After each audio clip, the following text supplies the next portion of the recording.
আরে বাড়িতে অতিথি এসেছে, তাও না জানিয়ে? কোনো অসুবিধা নেই, ময়দা আলু আছে তো। প্রথমে ময়দায় নুন দাও, জোয়ান দাও, কালো জিরে দাও আর একটু সাদা তেল দিয়ে ময়দাটা ভালো করে মাখো।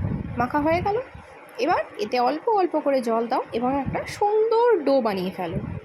তারপর একটা কাপড় ভিজিয়ে ডোটায় চাপা দিয়ে রাখো কিছুক্ষণ। এদিকে আলু কাটো, গ্যাস জ্বালো আর গ্যাসে বসিয়ে দাও। 70% সেদ্ধ করো।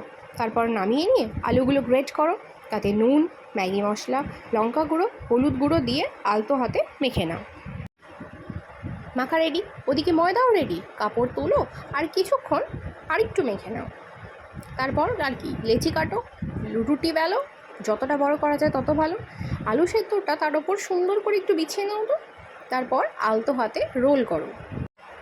রোল করা হয়ে গেলে ছুরি দিয়ে সাইজ করে কেটে নাও। এখনই দেখতে কত সুন্দর হয়েছে দেখো। এরপর আর কি, দুটো হাতের মাঝে রেখে একটু চেপে নাও। হয়ে গেল তোমার স্ন্যাক্স রেডি। কিন্তু একটা বাটিতে 1 চামচ ময়দা, একটু জল নিয়ে একটা পাতলা ব্যাটার গুলো গ্যাস জ্বালো, তেল গরম বসাও। ওই পাতলা ব্যাটারে তোমার স্ন্যাক্সগুলো ডোবাও আর গরম তেলে ছেড়ে দাও। ব্যাস 2 মিনিটে স্ন্যাক্স রেডি।